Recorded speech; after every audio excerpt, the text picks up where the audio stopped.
There we go. Right, so good evening, everyone, and thank you for joining us.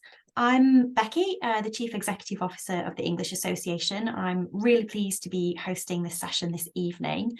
The EA, if you don't know too much about us, is a learner society and a subject association which was founded in 1906 to promote, support and defend the discipline of English studies. We cover all stages of education from primary and early years through to secondary and further education to higher education and beyond. And we cover all parts of the discipline across language, linguistics, literature and creative writing.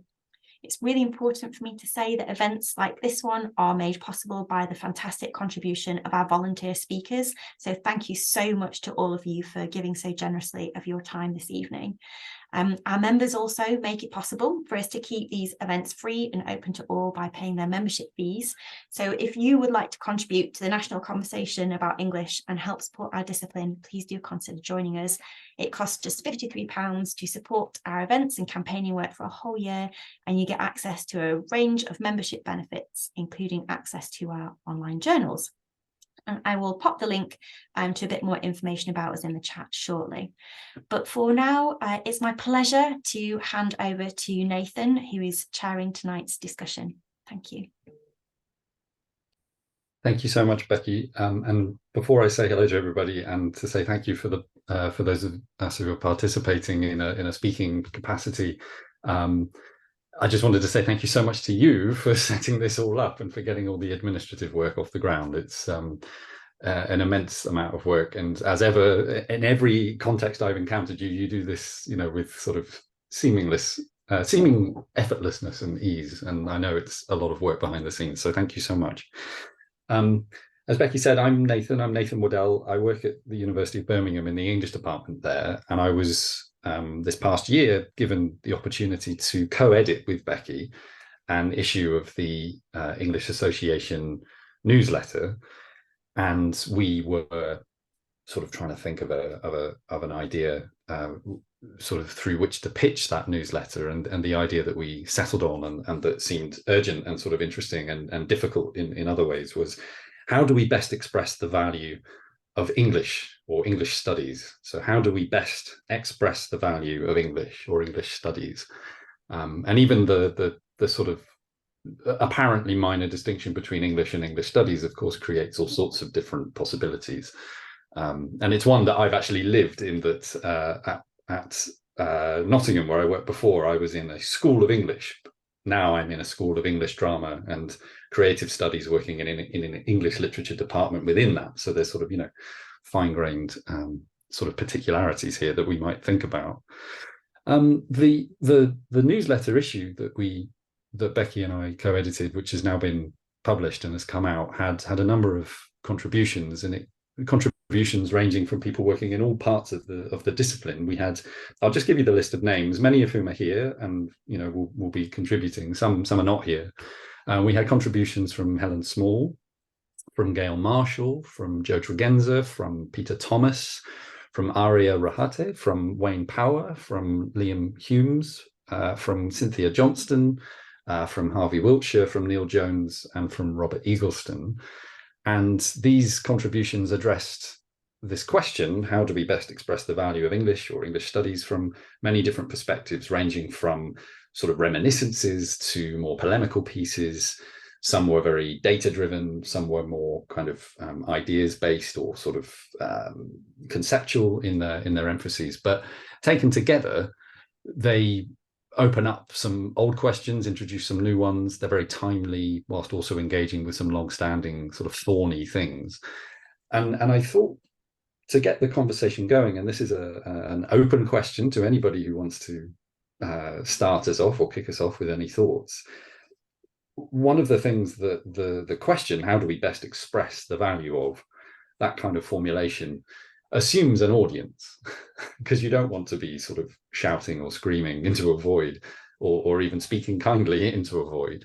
And of course we're not, but one of the things that can sometimes be quite difficult to identify and to trace and to pin down is, to whom exactly, or for whom, a slightly different question, are we defending English? And so that's what I thought might be a place to start. To whom, for whom are we defending? our subject at any given time? And does that seem to be more particularly urgent now in some ways than in others as the audience shift? Is it always a shifting or moving target? What do we make of this?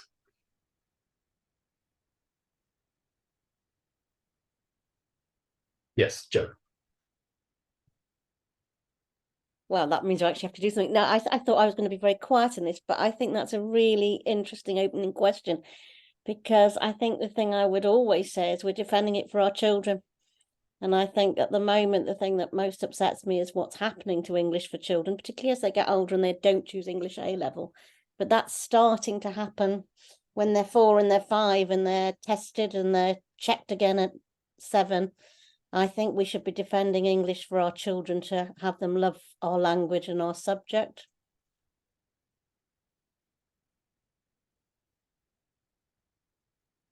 Bob, your hand's up. Well, I'll follow on from Jo's point. So the piece that I wrote, I realized about 2 weeks after writing it for you, was that the audience it's addressed to was the other end of Jo's children. So the piece that I addressed was aimed at kind of 15, 16, 17, 18-year-olds. And so I'm not sure that's the real answer to your question, you know, who should we be defending it to? But I found that I've kind of, because that's the kind of crucial market, if you like, of our undergraduate students and the people who need to come through for the life cycle of the subject. Those are the people that I found myself trying to address. So that would be another key constituency for defending English. And again, that relates to what Jo says about the state of the discipline at secondary level at the moment, as well as the kind of wider culture. Harvey, you've got your hand up. I think when I was writing my piece, I felt like, you know, that defense starts at home a little bit. I think, you know, it's been easy to fall in the last couple of years to feeling quite downcast about our subjects. And actually a lot of conversations with colleagues of the English Association and further afield are kind of simmering around this issue about how we defend it to ourselves. And that's felt like, you know, I'm an early career researcher. That's felt like more of a task than I expected it to be entering the profession. But yeah, I think, you know, writing these pieces and contributing to this collection, I think there's a lot of conversation between us as contributors. And I think finding that kind of, collective defense makes it easier to then project it out. I mean, I think we would all be doing, I wouldn't be doing my job particularly well if I couldn't stand in front of prospective undergraduates and kind of sell the subject. But sometimes I find I have to check in on that and kind of remind myself what is great about it, what it does equip us all with. So I think, yeah, the defense starts at home. Yvonne. Oh, and then Cynthia. Sorry, are you asking me? Yeah, you have your hand up. Is that, yeah? Yes, I did. Yeah. Right. Is it too early to take issue with your question? No, please do. You said defending English. That puts us on the back foot.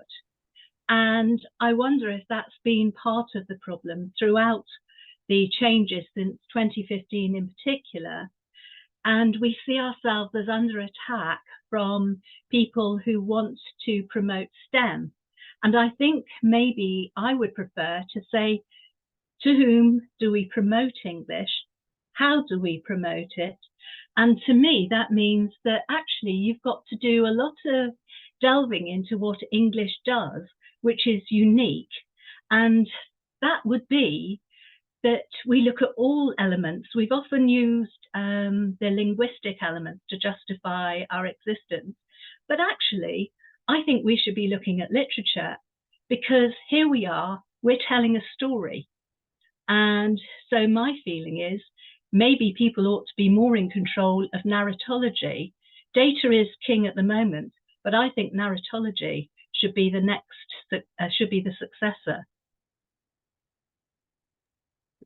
Yeah, no, I mean, I agree very much. I'm very glad that you challenged the question, because of course you're exactly right. It is a defensive posture. I mean, something that I think has come through very clearly, not only through the the newsletter, but also the broader work of the Higher Education Committee and the English Association more broadly, is not only the need, but also the desirability and the advantage of putting aside the defensive posture, or at least putting it in second place, and being more confident and being more unashamed in the promotion of the subject. At the same time, I suppose one reason why the question took shape in the way that it did is that it's a sort of tension in many ways, because it can be so easy to feel defensive, which is not to say that that's the right sort of position or predicament to end up in. Anyway, I don't want to speak too much. Lots of hands up. I think Cynthia was first, even though she's fourth in the list that I'm seeing. So Cynthia, then Barbara, then Nick, then Neil. Thanks. For me, in terms of where I position myself when I'm defending English, I find that I take a defensive stance, especially in terms of looking for funding. So I work in, I run a master's program at the University of London. It's a book history program, and in the institute we're looking for funding for a research project. So when I look at what's being offered by UKRI, for example, I have to really think about how I can position myself, into some of those formats, because they seem to me to overly privilege STEM, and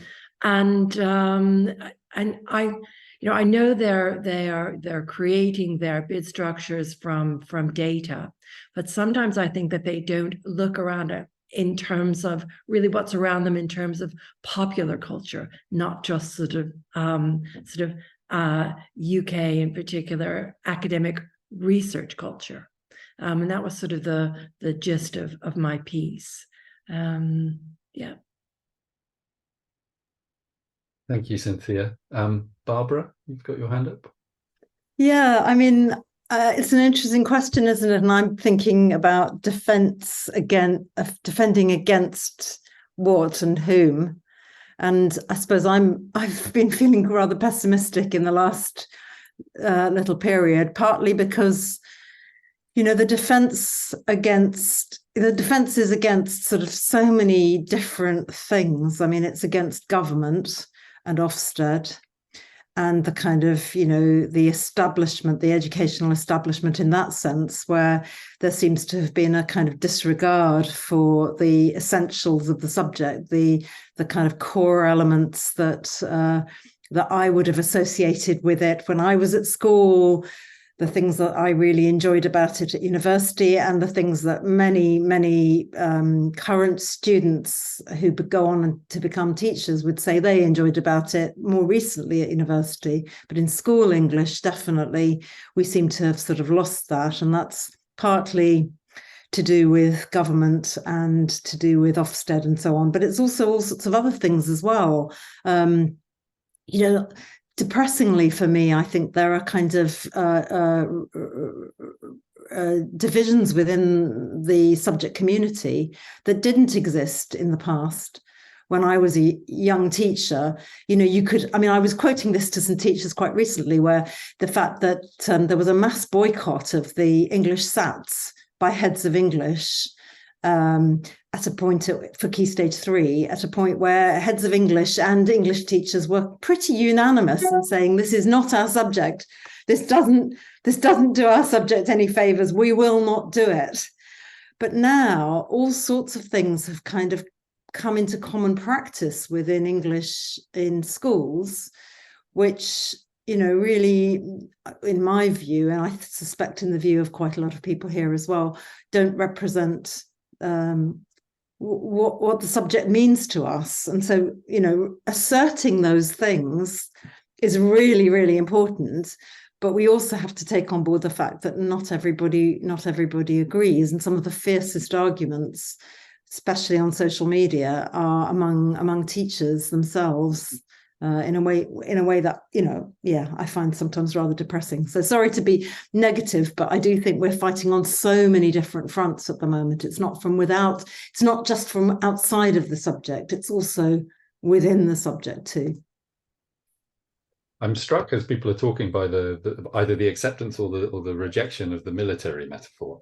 I had a conversation today with somebody who said that they defected from STEM to the arts, which I thought was an interesting way of putting it. Anyway, thank you so much, Barbara. I mean, what we're going to try and do throughout the conversation is, as more and more people talk, is draw out some threads and then sort of ask some, at different stages in the time that we've got left, maybe just ask another question as a sort of an orientating thing, or particular people may want to reflect on, what's already been said. And there's also stuff coming up in the chat as well. So this is multi-dimensional.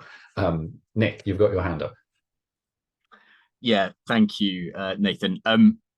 So yeah, just as a kind of a bit of context, so I was an English lecturer but have now left and work in the grubby world of policy. So I work for an organisation called the Creative Industries Policy and Evidence Centre at Newcastle University, catchy title. And one thing I was really struck by reading through some of the essays, and I think actually, Robert, your essay mentions the creative industry specifically. So I'm going to come from a slightly different angle, the more kind of technocratic kind of the argument that we probably don't want to make but have to, I think, in some ways, in that I think we should be tying English more firmly to the idea of the creative industries, because I think it's such a fundamental part of film, TV, publishing, and theatre, all the rest of it. And I think that English is risking falling through the cracks somewhat in that, and I've been struck, I'm kind of taking the lead on kind of some of our education and skill stuff, and of course it's all around art, design, theatre, all things that are drama, things that are all important and that we need back in our schools, that kind of creative element, and that do relate and overlap with English studies in some way. But I think English is lost in that conversation, and I think actually English at its heart should be, the GCSE might be different, a creative subject. And I think that we're missing a trick in some ways by not advocating for it as part of the creative industries, which the government is actually quite serious about, like take or leave. I will leave the government, but take or leave the government, like in its positions on other things, they're serious about the creative industries. So I think that there's a real opportunity. So I'm inspired by this idea that we take a positive angle on this and advocating for the subject. English matters. It's a core subject. We shouldn't forget that. Everyone does it, and I think we can make a real good kind of case for it from all sorts of angles, including the more kind of fundamental policy, kind of an economic even argument. So yeah. Thank you so much, Nick. Next in the list of hands is Neil, who has a complementary sort of, or at least in the piece that you wrote, Neil, for us, who's sort of coming from a liberal humanist perspective. But I mean, you don't have to talk about that now if you don't want to. You may have been intending to ask something else. No, well, absolutely. Well, I mean, no, thank you. Hello, I'm Afar Levis. No, it's. I'd agree with all the speakers. How liberal of me. But Nick, I mean, Nick's point there, it can be a positive defence. A defensive posture can be positive, showing what we've got to offer, and reading other contributions to the number. Aria's, for example, as well, seems to have a really, really positive experience of the secondary English classroom. So, context for me, I'm an English teacher in secondary schools, have been for the last 12 years or so. But I think just what I'd like to say now in response to two things. First, to Yvonne for throwing the cat among the pigeons about defensiveness. I think maybe we'll address that yes, something does need defending, but to shift the metaphor, and yes, if narratology is part of our stock in trade, the metaphor surely is as well. I think the metaphor of crisis, and this is what Harvey was looking at in his piece, crisis and criticism. We've got several crises going on at the same time. And the piece I wrote, kindly introduced by Nathan there, was a sort of coruscating moan against the end of the liberal settlement, possibly. And that's the piece I shouldn't have written. I think the sort of dissension and the division that Barbara just mentioned within the English community, with English studies community, is a real challenge, and we can't tamp that down. We have to work our way through it. But two crises. There's political, which is why I would positively defend English as having something to offer about discourse, agreeing to disagree, these things that come out time and time again in the pieces in the number. But maybe the piece I should have written would be about the crisis in English teaching, which has been mentioned already. And again, with Barbara, I think mounting a positive defence of the distinctiveness of the English classroom. That's what I'm really concerned about looking around schools, that it is unrecognisable from the folk knowledge is sort of going about what the essential practices and habits of an English classroom are.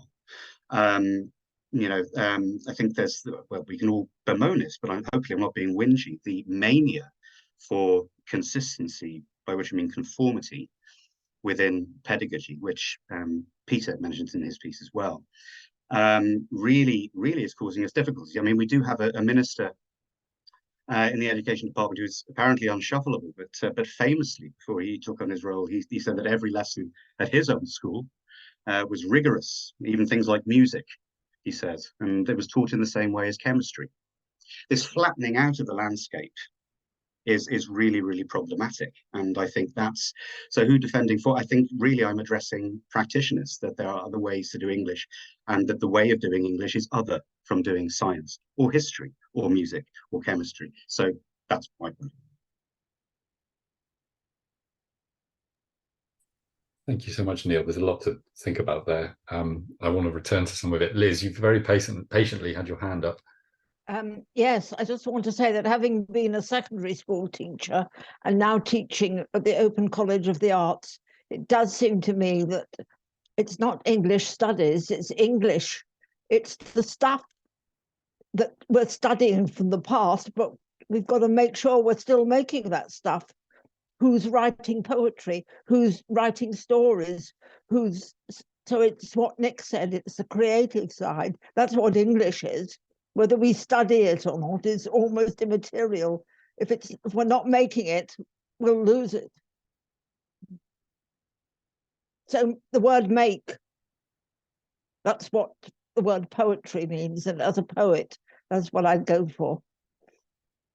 Yes, no, that's a really important and fundamental, consideration here, and it's easy to lose sight of sometimes in the debates over some of the more derivative kind of activities that come from the main event, as it were, the main thing. Derivative not meant in any judgmental sense. I wondered if, because I'm sensing already that there's some threads, that some sort of common ideas that we've been talking about already. I know, Yvonne, you've got your hand up. I will come to you in a second. We've got the connection, the distinction, I don't know what you want to call it, but sort of STEM and the arts, sort of however they interact, or however we might want them to or not want them to interact. We've got the different manners or ways in which English exists in a landscape of different media types, but also different industries of various kinds, or different disciplinary offerings, whatever, again, with all different sort of purchases on people's attention. We've also got this sense of what sort of posture to adopt in our promotion or inhabiting of the subject, and what fundamental values it rests on, namely creativity, as Liz just pointed out. I'm sorry to put you on the spot, Aria. I hope you don't mind me doing this, but I wondered, given that your piece was so sort of interestingly sort of pitched in relation to STEM, for example. So for those of you who've not read Aria's piece, I will let you speak for yourself in a second. It ends by saying, a medical student, Aria, who misses the warmth of her English literature classroom. I just wondered if you could tell people a little bit about that and why you wrote the piece that you did. Yeah, so I feel like a bit of an imposter being completely from a different field. But for me, I always enjoyed English literature. And for me, I think that was due to my teachers as opposed to the curriculum. So my teacher was very much, we spent like our entire hour of English discussing, talking about things, relating them to like what was going on currently. And I feel like with that sort of classroom, with that sort of atmosphere, it might have just been like my English teachers were really nice. But we felt like it was a very open space. We could talk about anything we wanted. We would often like digress, go completely off track, but it was often like a very open space. We could talk very freely, and everyone would like debate that, argue that, and it would be like a very like accepting atmosphere, as opposed to a lot of the, like, I did biology and chemistry at A level, so those classrooms would often feel like very structured, we had to follow this curriculum, we had to get through all of these points. But in terms of English, it was very much you could do what you wanted. It was very free, and with that there was a lot of creativity involved. And I think just being able to have a place that was comforting for us, I think is important when you're at that sort of age of like 16, 17, 18, throughout like the whole of secondary school, when you're like trying to grow, you've got like your own personal problems going on, when you've got a place of comfort and a classroom. And I can say that pretty much from year 7 to year 13, it would always be the English classroom that we tended to digress towards. That's lovely to hear. I mean, it also reminds me of something that's come up a lot in conversations around the writing of the newsletter issue, but also more broadly, which is the value of conversation as a sort of open, unpurposeful in the sense that it has a purpose. You know, it's sort of there's no sort of particular goal in mind other than to sort of immerse oneself in an issue or a problem or a text or a sort of matter that's emerging from some cultural object, and to just see where that goes, and that to have value is I think would probably be a very common kind of point of fond reminiscence of people's own educational paths, but also something that is very tricky to know how best to cultivate in the environments that we work in. Yvonne, you have patiently once again had your hand up. Please come into the conversation again. No, I was delighted to hear Aria's point about the distinctiveness of the English classroom, the way in which it develops emotional responses, which are really part of reading. And I know, having listened to Barbara on a few occasions talking about that wonderful English conversation that we have with our students, whilst the conversation was going on, I was thinking, if this is what English is now, how are we distinctive from AI? Because if we agree to teach in overstructured ways, which are all very similar to other disciplines, isn't it easy, therefore, to be replaced by machines? And AI seems to be doing very well at the moment, at least as far as the hype is concerned. So particularly when Aria was talking about that emotional connection and so on, I felt that this is where English is distinctive. It's that conversation that appears purposeless, but it isn't, because it moves round the structures and it fills important spaces that mean a lot to students, even though they never ever talk to you about it until a few years later. So I think it's not just the creative element, it's not just the kind of functional element, it's the emotional element as well. And that's really where perhaps our conversation needs to go as well.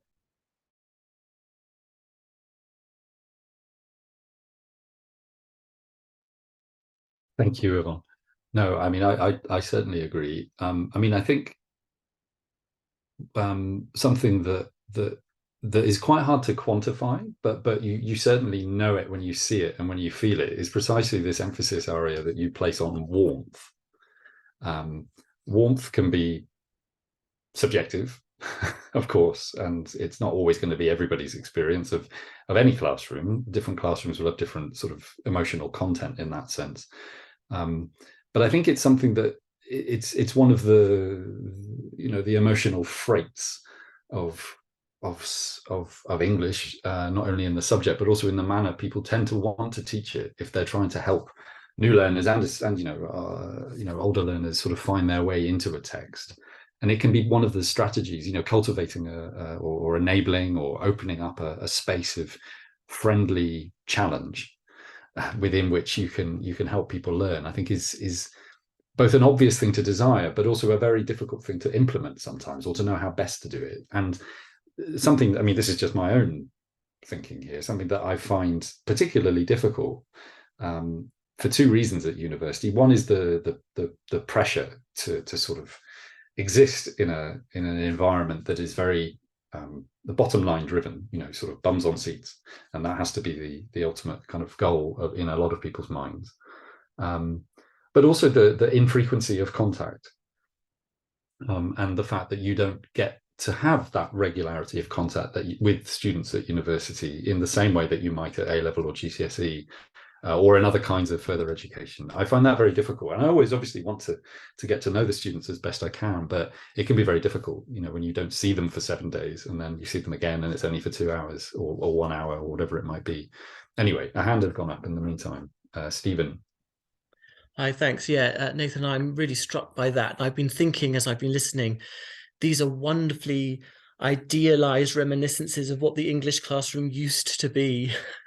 And I'm feeling slightly despondent because I had a terrible seminar today where they hadn't read anything, and so I'm feeling that, and I'm struck by what you're saying there about the way that we do this at university. I think increasingly needs to be fundamentally rethought, because the one seminar, one lecture a week, one novel a week, or whatever it is we're doing, isn't working. And I've taught at a lot of places over the last couple of years, and it's not just this one particular institution that I'm working at. This is increasingly an issue, and I think they need more guided work as they go through. And one of the things I'm increasingly concerned about is that my students, and it's not their fault, but listening to some of the teachers speaking, they are coming, that they're not equipped with the skills they need just to do the reading that we assume that they have, or the kind of cultural hinterland or whatever it might be. And I want to help them get there, but I don't know how to do it. And I'm actually panicking about this because I feel like it's just me, but I don't think it is. And I think my colleagues are having this problem as well. And there's increasingly, I mean, today you're talking about this wonderful thing of the kind of conversation. My students all had laptops. I told them to talk to each other, and they just type on their laptops. And this is a learned, what I'm getting at is that this is a learned behavior, and that to kind of mitigate against that is increasingly difficult, and something we're not talking about. This is the kind of great heresy that we're not talking about. And I want to know what to do. So if anybody has any ideas, let me know. But I think this is a broader trend. And I think this is something we need to be honest and open about, that our students are not doing what we expect them to do, in the sense of how we structure our programs. Barbara's hand went up in the midst of that. I'm sure that you've got thoughts, Barbara. Yeah, I mean, so the first thing to say, which you may not like, is that I think but the second thing I think you will like more is, the first thing to say is that I think there's been that call ever since I've been teaching, ever since I've been involved in education. There's been a sort of cry about the fact that students don't read enough, and they're not able to do certain things. Okay, so that's the first thing, to put it in that context. But then the second thing, which is completely different in a way, is I do think we are in a different world in which students, so that, whether they read enough or not is a kind of common thing over time. Everybody's felt that is, but the kind of lack of agency and sense of wanting to be told everything, and habits that have developed about how they see the subject, I think is a much more significant thing that is new. And I don't think it's something that the universities can sort of deal with on their own. I think it has to happen much, much, much earlier. So you'll have the same, if you have a group of A-level teachers together, they will say exactly the same things. They have to try and teach the students to unlearn what they've learned for GCSE. And really there are certain kind of blocks to us being able to sort of make these changes. I mean, GCSE is a massive block, but equally, I mean, it probably goes back, a lot further than that. It goes back into what they're being taught at in primary schools, et cetera, So we need some quite fundamental shifts in what's happening lower down, in order for at university level, for people to get students who are kind of confident, can talk well, know that the subject involves conversation and talk and debate and argument and dispute, etc., etc. Yeah, it's a kind of big job. I just wanted to point out, while you were talking, Barbara, Stephen put a comment in the chat saying, I hope you don't mind me ventriloquizing you, but I should emphasize that I don't think my students are the problem. I think we're just not working in a way that reflects the reality of their previous experience of learning the subject. Right, right. But I suppose what I'm also saying is that, it possibly is partly that, but it's also partly the fact that we are sort of failing them in school level English for whatever reasons, for the kind of complicated reasons we've been talking about. I should say that my go-to comment when people at university context ask me how we can begin thinking about some of these questions, and this will sound like favor seeking, but my response is always ask a teacher. And by that, I mean someone who's not a university educator, even though their backgrounds may be quite diverse. One of the reasons for this is my wife is an English teacher, and she's often telling me that I'm doing things wrong, and I can make my life easier by just, changing my approach. Anyway, Neil. Yeah, I will to echo what Barbara was saying there. I think what we can do to help, there's no quick fix, but certainly, surely everyone here has heard about a push for explicit oracy teaching in secondary classrooms. That seems to be the way that the wind is blowing, and I think about time too. We've had a long time where that's been put right to the bottom of the pile. Think about the distinctiveness of an English classroom and what Ari was saying about it being a safe place where you can debate and talk. Only you've had a good English teacher. That's great. English teachers, I fear, very rarely are taught how to activate that kind of discussion in a way that most of us here would recognize from English teaching, and it needs a bit of training. But yes, and also, I mean, my God, I wouldn't want to be 60. Well, who would want to be 16 again, really? But the fear as well of treading on eggshells and saying the wrong thing rather than the right thing, and guess what does the teacher want? And if I say this, is this offensive or whatever? It does take training and a lot of trust and a lot of explicit teaching, I think, to get to a stage where you can disagree agreeably. And for it not to be the end of the world. So I've got a feeling if we wanted to start somewhere, we're there. And so that's one crisis in public discourse. But another one, I'm not going to just be an old English teacher whinging about the curriculum. That English GCSE, when I think back in 10 years, what I haven't taught my students. I haven't taught my students, even at the level of how to distinguish between fact and opinion. It's extraordinary, really. So we'll see what happens there. But yes, I don't envy you. I can imagine teaching in the university sector would be quite saddening, really, to come across the lack of confidence. And if anything, an English teacher wants to teach is confidence will express themselves. Thank you, Neil. Bob, did you have your hand up, or was it a legacy hand, as they call it, or something? No, I have a hand twice, but but it was partially echoing or wanting to say kind of more power to Barbara's elbow, more power to Neil's elbow, because I agree very much with things that they said. And I suppose I want to say that it seems to me that something about the discipline in I don't know enough about primary, but certainly in secondary and higher education, I don't know enough about further education either, has gone off track. And some of it is about the kind of traditional teaching methods that we talked about, and it seems to be very difficult because there are other profound structural changes, as increasingly diverse student body, for example, all sorts of things changing that we should be able to respond to and pull things together about and deal with things, and yet we're also kind of fighting this other battle about a kind of calcification of the discipline in secondary and higher education. And I think it's not, I mean, I love university English lecturers, I think we're all great, but there's also problems there as well. I mean, it's an increasingly historicist discipline, for example, which is great in all sorts of ways. We need 1,000 flowers to bloom. That also puts a certain limits onto dialogue, for example. And the other thing I want to say very quickly is about teaching those first years. I think there is also, I can see Elizabeth's got her hand up. There's all sorts of things about teaching first year English students, which isn't just the normal complaint about, oh, no one reads and yada, yada, yada. There is a profound kind of change going on to do with technology and diversification and so on, and expectations that I think kind of first year, people who teach first year students in universities ought to get together and talk about. And that's the thing the English Association could facilitate, maybe. what's it like? I'm too tired to remember. What's the word of teaching students when they finally arrive? Transition. Yeah, something about transition into English studies. Sorry, that's too much talk.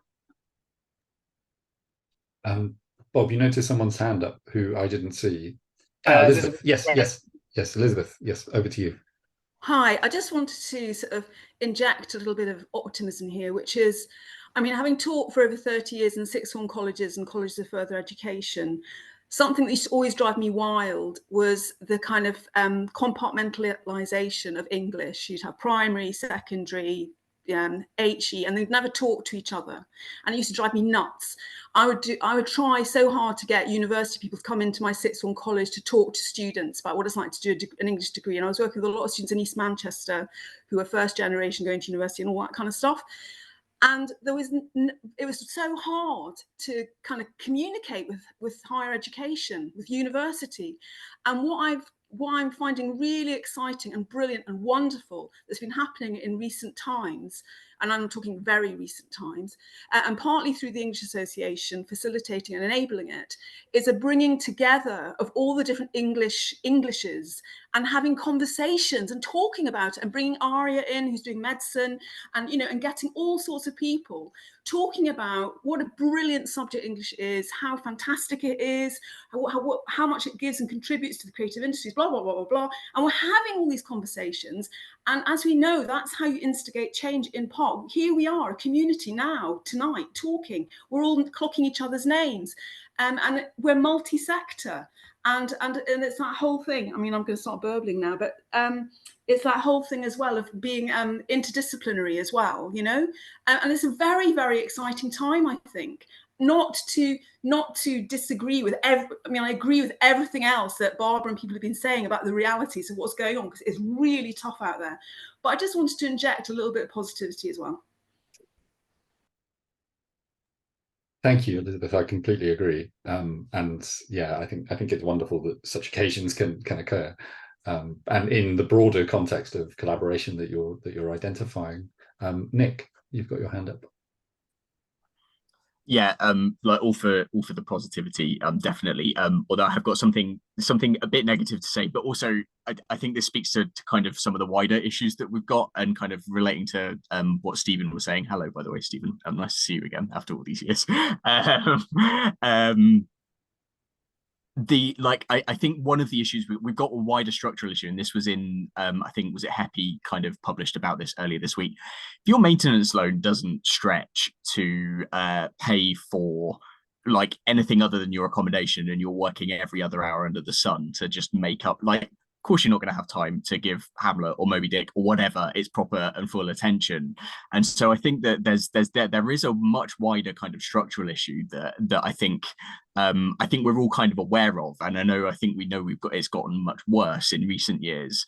But it does that's not there's no easy answer to that. So there's partly, it might well be that yeah, maybe kind of the GCSE and A-level has changed things in ways that make it unhelpful for the way that we teach at universities, but also there are these intractable structural problems that are going to make it really hard for our students in a way that it wasn't even for me 10 years ago. So yeah, just wanted to kind of point that out. Oh yes, Harvey, you've got your hand up. Yeah, I was just thinking about Elizabeth's point about communities, and I'm always struck that I think something like just over 20, maybe 22 of the 2019 parliamentary intake studied, 22% of our MPs studied English literature.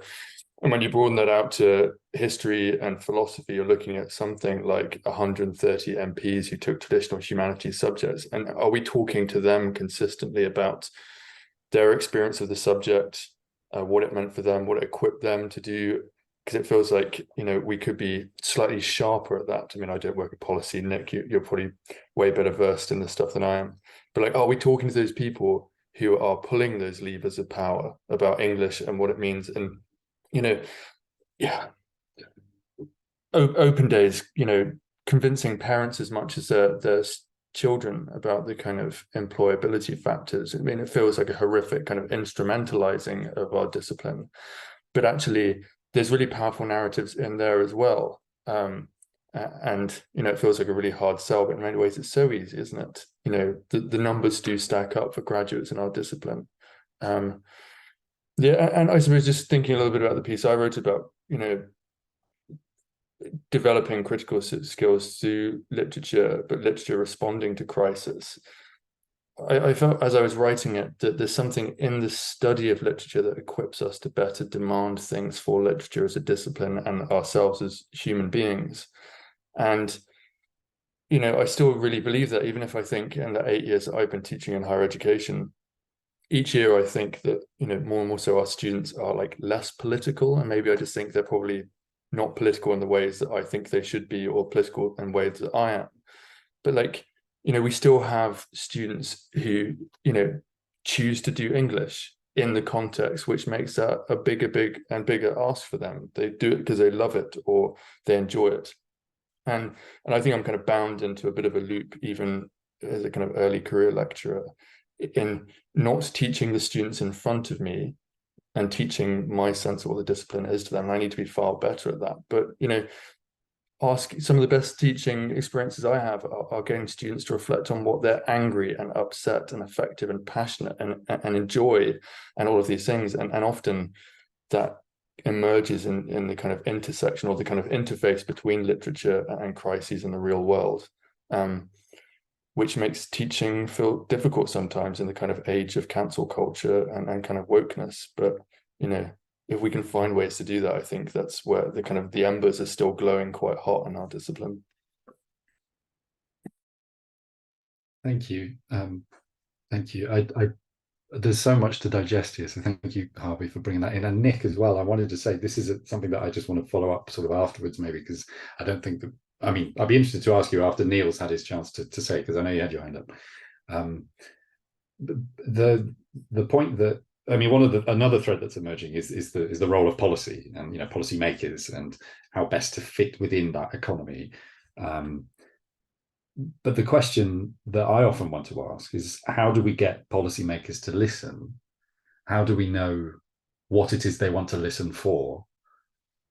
I don't know the answers to those questions. I have very, very limited experience of that, if any, really, other than being encouraged by my university increasingly to think of ways of incorporating it into funding bids, which seems like such a sort of enormous ask based on what I'm trying to do day to day.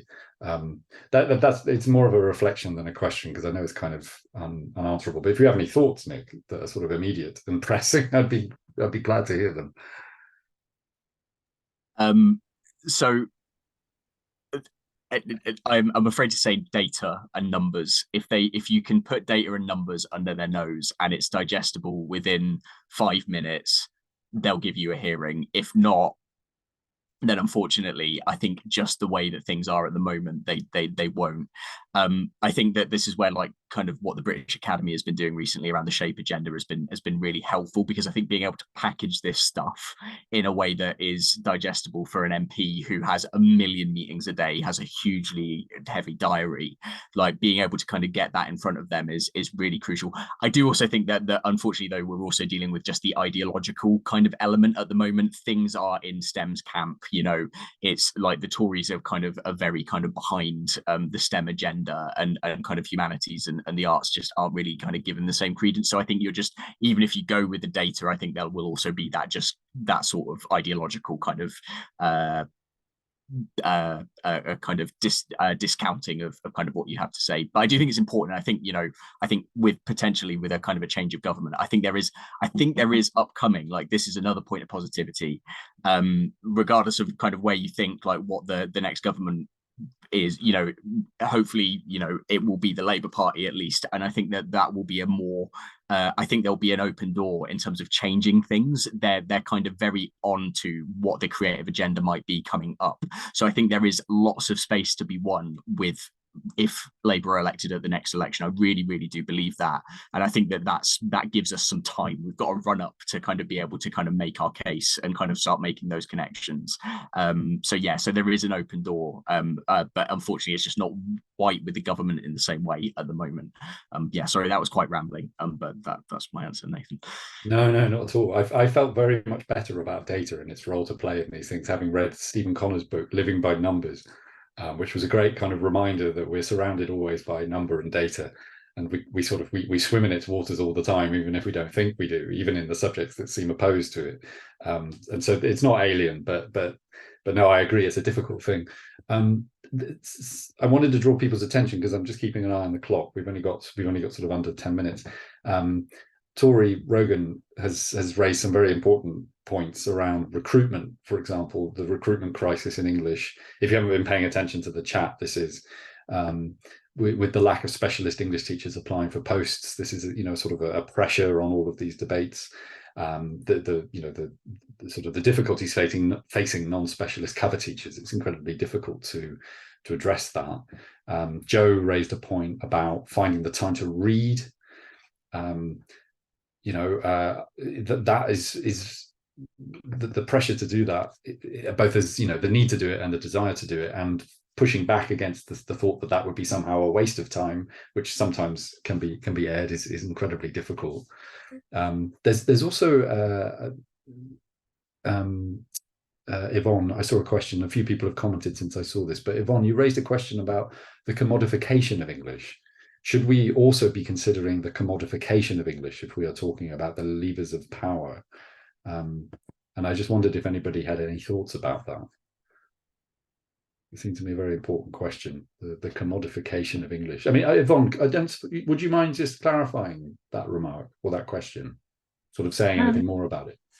Yes, I'm quite hesitant in raising it, but what seems important to me is who gets the contracts to write English lessons that are accepted by government and financially supported, because that is a huge impact on what people teach and how they teach, because there are the materials in front of them. They've been produced by people with particular view.